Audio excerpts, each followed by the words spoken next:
ત્યારબાદ આપણે જોઈએ પ્રવૃત્તિ 3 કે પ્રવૃત્તિ 3ની અંદર શું કરવાનું કે છે તો કે લોટની કણકનો એક પિંડો બનાવો. પિંડો એટલે કે લુઓ, આપણે જે ગોયણું કરે ને, આપણે રોટલી વણીએ એટલે પહેલાં ગોયણું કરવું, એટલે લોટની કણકનો લોટ બાંધેલો હોય એમાંથી એક છે પિંડો બનાવવાનો એટલે કે ગોયણું બનાવવાનું. તેનાથી રોટલી બનાવવાનો પ્રયત્ન કરો. હવે તેમાંથી છે રોટલી બનાવવાની. આકૃતિ 6.3 એમાં તો આપણે આકૃતિમાં છે આપણને બતાવેલું છે. જો તમે તેના આકારથી ખુશ ન હોવ તો તે રોટલીને ફરીથી પિંડામાં પરિવર્તિત કરવા માગશો. હવે આપણને ખબર છે કે જે આપણે રોટલી બનાવતા શીખા હોય તો આપણને છે એ ગોળ રોટલી સરસ ન આવડે, રાઉન્ડ રોટલી ના થાય. પરંતુ ધીમે ધીમે આપણે છે રાઉન્ડ રોટલી છે કરતાં શીખી જાય. પરંતુ આપણે એકાદ બે વાર રોટલી કરીએ ત્યારે આપણને આપણાથી ગોળ ના થાય તો આપણે શું કરીએ તો કે વળી પાછું છે એનું આપણે લોટમાંથી પિંડો છે ગોયણું બનાવીને પાછી છે આપણે એમાંથી રોટલી બનાવવાની ટ્રાય કરીએ, બરાબર. વળી સરખી ન થાય તો વળી પાછી વણીને એમાંથી પાછી છે એવી રીતે વળી પાછું ગોયણું બનાવીને વળી એની રોટલી બનાવવાનો ટ્રાય છે આપણે કરીએ છીએ. તો હવે તમે પ્રવૃત્તિ 1, 2 અને 3માં જે ફેરફાર જોયા તેના વિશે વિચારો. તેમાં સમાનતા છે કોઈ? શું એ સંભવ છે કે ફૂગો તેના પૂર્વ આકાર અને કદમાં પુનઃ મેળવી જાય છે? એ સંભવ છે કે ફૂગો છે એ તેના પૂર્વ આકાર એટલે કે પહેલાં જેવો આકાર છે એ પાછો આવી જાય છે ફુગામાં? તો કે હા, ફુગામાં છે એ પાછો પહેલાં જેવો આકાર છે એ આવી જાય છે. પછી એ જ રીતે આપણે જોઈએ કાગળનું કદ. તો કે વિમાન આપણે બનાવ્યો હતો, તો જે વિમાનનો કાગળ આપણે બનાવ્યું હતું એ જ વિમાન છે એ પાછું કાગળને આપણે ગળી ખોલી નાખીએ તો પાછું એ જ રહે છે? તો કે હા, એ જ કાગળ છે રહે છે. શું ગુંદેલા લોટમાંથી ફરી પિંડો બનાવવો સંભવ છે? તો કે લોટ છે એમાંથી આપણે ગોયણું બનાવી, ગોયણામાંથી રોટલી કરી નાખી, રોટલીમાંથી પાછો આપણે ન ગમતી હોય તો પાછું એનું ગોયણું કરી નાખી છીએ? તો કે હા. તો પેલી ત્રણેય પ્રવૃત્તિ છે તો એ ત્રણેય પ્રવૃત્તિની અંદર આપણે જોઈએ કે મૂળ સ્વરૂપમાં વસ્તુ છે પાછી મેળવી શકાય છે. શું તારણ કાઢ્યું એના ઉપરથી? શું ઓબ્ઝર્વ કર્યું? તો કે ત્રણેય પ્રવૃત્તિની અંદર મૂળ સ્વરૂપમાં બદલાવ થઈને, બરાબર, ફેરફાર કર્યો આપણે, પરંતુ એ ફેરફાર કરીને પાછી પોતાની રીતે મૂળ સ્વરૂપમાં લાવી શકીએ છીએ. ફૂગો છે એને ફૂલાવીને પાછો છે એ લાવી શકીએ છીએ નાનો, બરાબર. રોટલી છે તે રોટલી વણીને સરખી ન થઈ હોય, આપણને એમ લાગે કે ના રોટલી સરખી નથી થઈ, તો પાછી આપણે નવી બનાવવાની એમાં ને એમાં ટ્રાય કરીએ છીએ, બરાબર. વિમાન છે કાગળનું ન બન્યું હોય, સરખું ન બન્યું હોય તો પાછું આપણે એને એ જ કાગળની બનાવવાની ટ્રાય કરીએ છીએ. તો ત્રણેય પ્રવૃત્તિમાં સંભવ છે કે એ શક્ય છે કે જે પદાર્થ દ્વારા પ્રવૃત્તિની શરૂઆત કરવામાં આવી હતી તે પદાર્થને પુનઃ પ્રાપ્ત કરી શકાય છે. કે જે પદાર્થમાંથી આપણે ફૂગો ફૂલાવવાનો ચાલુ કર્યો હતો તો પાછો મૂળ ફૂગો મળી જાય છે, પાછો વિમાન બનાવી હતી એને કાગળ મળી જાય છે. આ રોટલી ન બનાવી હોય તો પાછી આપણે લોટમાં રાખીને પાછી આપણને મૂળ લોટનો પિંડો છે આખો મળી જાય છે. તો મૂળ વસ્તુ છે એ પાછું પુનઃ પ્રાપ્ત, પુનઃ એટલે કે પાછું આપણે મેળવી શકીએ છીએ. કે તે પદાર્થને આપણે પુનઃ પ્રાપ્ત કરી શકાય છે? તો કે જો હા હોય તો એનો અર્થ એ કે ફેરફાર આ પ્રવૃત્તિઓમાં થઈ રહ્યા છે તેને પુનઃ પૂર્વ સ્થિતિમાં લાવી શકાય છે. હવે આ જ પ્રવૃત્તિને આપણે કંઈક અલગ રીતે જોવાના છીએ, બરાબર. હવે અહીંયા આપણા બધા ફેરફાર કેવા હતા? તો કે ઉલટાવી શકાય તેવા ફેરફારો, બરાબર. ઉલટાવી શકાય તેવા ફેરફારો. આ ચેપ્ટરની અંદર બે જ મેઇન વસ્તુ છે, એક ઉલટાવી શકાય તેવા ફેરફારો અને ઉલટાવી ન શકાય તેવા ફેરફારો. અહીંયા આપણે વ્યાખ્યા લખવી હોય તો ટૂંકમાં આપણે વ્યાખ્યા એ રીતે લખી શકીએ કે જે પદાર્થને મૂળ સ્વરૂપમાં પાછો મેળવી શકાય તેને ઉલટાવી શકાય તેવો ફેરફાર કહેવાય. જે પદાર્થને મૂળ સ્વરૂપમાં એટલે કે હતો એવો ને એવો પાછો એ પદાર્થ આપણે મેળવી શકાતો હોય કે મૂળ સ્વરૂપમાં પાછો મેળવી શકાય તો એને ઉલટાવી શકાય તેવો ફેરફાર કહેવામાં આવે છે, બરાબર.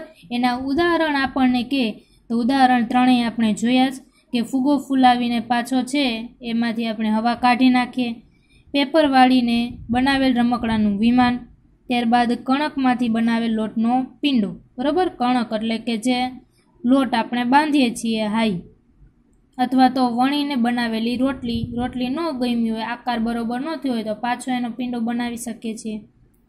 તો એ ત્રણેય એના ઉદાહરણ અને વ્યાખ્યા પૂછે તો કે મૂળ સ્વરૂપમાં પદાર્થને પાછો મેળવી શકાય તો ઉલટાવી શકાય તેવો ફેરફાર. બરાબર.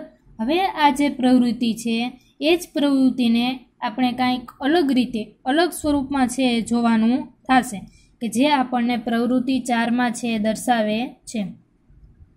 હવે પ્રવૃત્તિ પહેલી આપણે યાદ કરીએ. બરાબર, કે પ્રવૃત્તિ પહેલામાં શું હતું તો કે એક ફુગ્ગો લેવાનો હતો અને તેને તેના કદ સુધી કે જ્યાં સુધી ફૂલે ત્યાં સુધી આપણે એને ફૂલાવવાનો. હવે તેના મુખને દોરી વડે બાંધી દો. તે ફુગ્ગાને તમારી અણીદાર પેન્સિલથી જરાક દબાવો તો તે તરત ફૂટી જાય છે. પ્રવૃત્તિ 1માં આપણે શું કર્યું હતું તો કે ફુગ્ગો લઈ અને એને ફૂલાવ્યો, ફૂલાવીને પાછી એમાંથી હવા કાઢી નાખી, પાછો મૂળ સ્વરૂપમાં ફુગ્ગો મળ્યો. બરાબર.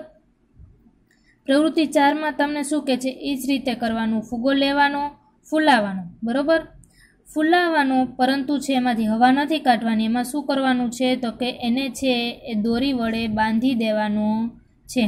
બરાબર, દોરી વડે બાંધી દેવાનું. હવે પેન્સિલથી છે એ ફુગ્ગાને આપણે દબાવશું. પેન્સિલથી ફુગ્ગાને દબાવશું એટલે ફુગ્ગો છે ફૂટી જશે. હવે એ ફુગ્ગો ફૂટી જશે. હવે આપણને મૂળ સ્વરૂપમાં ફુગ્ગો પાછો મળશે. હવે તમે ફૂટેલા ફુગ્ગાને પાછો ફૂલાવજો. હવે એ ફુગ્ગો ફૂલાશે તો કે નહીં, તો મૂળ સ્વરૂપમાં પાછો મળતો નથી. બરાબર. એ જ રીતે પ્રવૃત્તિ 5 કે એ જ કાગળનો ટુકડાનો ઉપયોગ કરો છે તમે પ્રવૃત્તિ 2માં કર્યો. તો અહીંયા આપણે પ્રવૃત્તિ 2માં જે કાગળનો ઉપયોગ કર્યો હતો ને એ જ કાગળનો ઉપયોગ છે અહીંયા કરવાનો છે. તેની ઉપર એક વિમાનનું રેખાચિત્ર દોરો. હવે આ કાગળમાંથી આપણે પહેલાં વિમાન બનાવ્યું હતું. બરાબર. હવે વિમાન બનાવવાનું નથી. હવે શું કરવાનું, એના ઉપર છે વિમાનનું ચિત્ર દોરવાનું છે. વિમાનનું ચિત્ર દોરવાનું અને તેને બહારની રેખાથી કાપી નાખો. આપણે આવું ઘણી વખત કરતા હોઈએ છીએ કે કાગળમાંથી કાંઈક આકાર દોરીને પછી એને આપણે કટ કરી નાખીએ છીએ. આપણે કલરવાળા પેપરમાં ને એમાં ક્રાફ્ટમાં ને બધી રીતે કરતા હોય. તો આમાં એ જ રીતે કરવાનું. ચિત્ર છે એ વિમાનનું દોરવાનું અને પછી એની જે ધાર હોય છે એ કાપી નાખવાની એટલે વિમાન છે આપણને પાછું મળી જશે. પરંતુ આ વિમાન છે એને આપણે પાછું પહેલાંની જેમ કાગળમાં લઈ આવી શકશું? કોરો કાગળ છે એ લઈ આવી શકશું વિમાન દોર્યા પહેલાંનો કાગળ?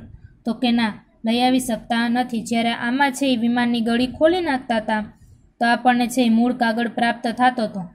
આ પ્રવૃત્તિ 5માં આપણને વિમાન કટ કર્યું હોય તો મૂળ કાગળ પાછો પ્રાપ્ત થાય? કટ કરેલી વસ્તુમાંથી પાછી જોઈન્ટ થઈ શકે?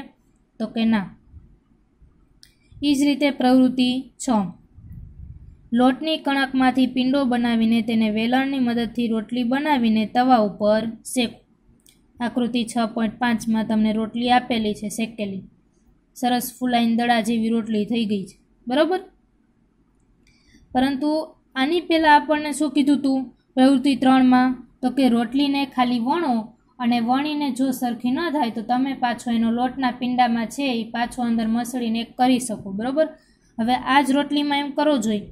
રોટલી તવા ઉપર શેકીને પછી તમે પાછી રોટલીનો લોટ બનાવી શકશો? તો કે ના. હવે રોટલીમાંથી લોટ ન બને. શેકેલી રોટલીમાંથી લોટ ન બને. કાચી રોટલી વણતા હોય ને તો એમાંથી હજી લોટનો પિંડો બની જશે, પરંતુ શેકેલી રોટલીમાંથી પાછો લોટનો પિંડો બની શકતો નથી. તો હવે તમને એ જ 3 પ્રશ્ન પૂછવામાં આવે, જવાબ તમે પ્રવૃત્તિ 3 કર્યા બાદ આપ્યો હોત તો હવે તેનો જવાબ શું હશે?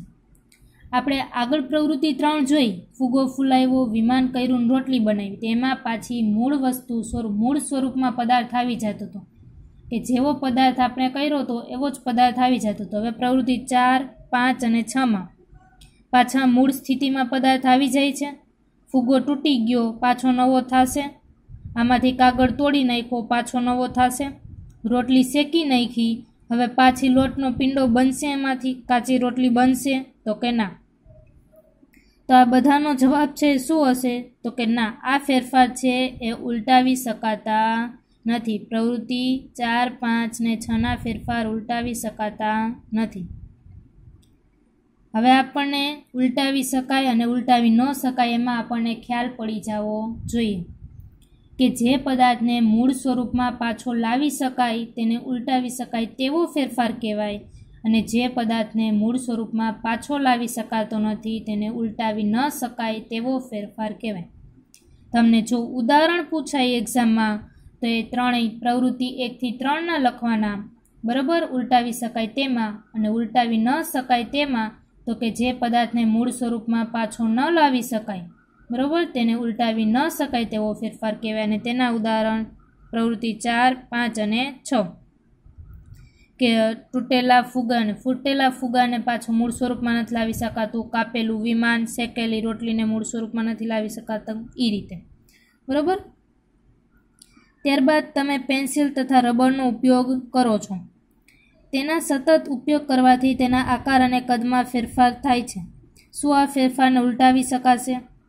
કે પેન્સિલને રબરનો ઉપયોગ કરો છો, પેન્સિલને તમે છોલીને પેન્સિલને નાની કરી નાખશો. છોલવાની તો ટેવ હોય જ આપણને, જીરીક અણી નીકળી નથી કે તરત આપણે એને છોલવા લાગીએ. હવે પેન્સિલને આપણે છોલીને શાર્પનરથી છોલીને આપણે નાની કરી નાખશું. થોડાક દી થશે તેમને પેન્સિલ રાખશું તો વધતી જશે, હતી એવડી ને એવડી રહેશે. ઇરેઝર છે એને ઇરેઝ કરીને આપણે એને નાનું કરી નાખીએ, બરાબર, પછી પાછું ઇરેઝર મૂળ સ્થિતિમાં લઈ આવશે? ન આવે. સ્ટેશનરીથી લઈ આવીએ તો અલગ વાત છે, બરાબર, પરંતુ ઈની ઇરેઝર કે પેન્સિલ છે એ પાછી મૂળ સ્થિતિમાં આવશે તો કે ના? તો આ ફેરફારને ઉલટાવી શકાતું નથી.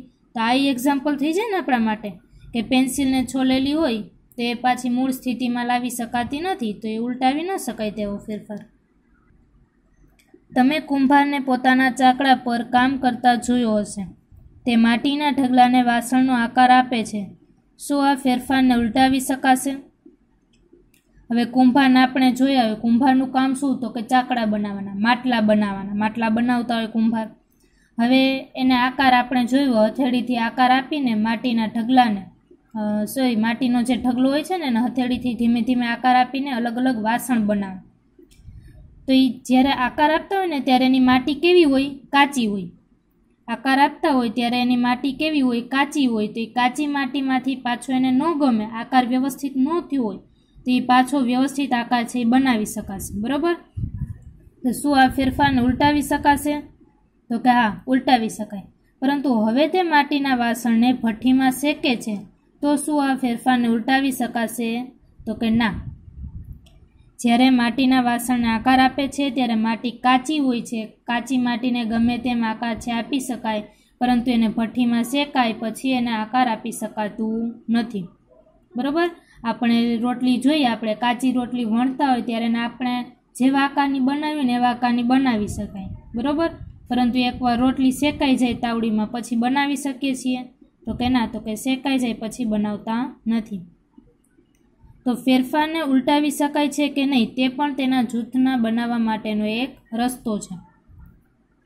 જો અહીંયા આકૃતિ 6.1માં કોષ્ટક 6.1માં કેટલાક ફેરફાર છે. આ તમારા એક્ઝામની અંદર કામ આવી જાય કે એક્ઝામમાં પૂછાય કે ઉલટાવી શકાય તેવો ફેરફાર એટલે શું ને ઉલટાવી ન શકાય તેવો ફેરફાર એટલે શું, એના એક્ઝામ્પલ આપું તો આપણે છે એ આપી શકીએ. હવે અહીં જોવાનું, એક બાજુ ફેરફાર ને એક બાજુ ઉલટાવી શકાય કે નહીં એ જોવાનું છે. હવે કાચા ઈંડામાંથી બાફેલું ઈંડું, કાચું ઈંડું હોય એમાંથી આપણે ઈંડું બફાઈ જાય પછી એમાંથી પાછું કાચું ઈંડું બને? તો કે ના, આને ઉલટાવી શકાતું નથી.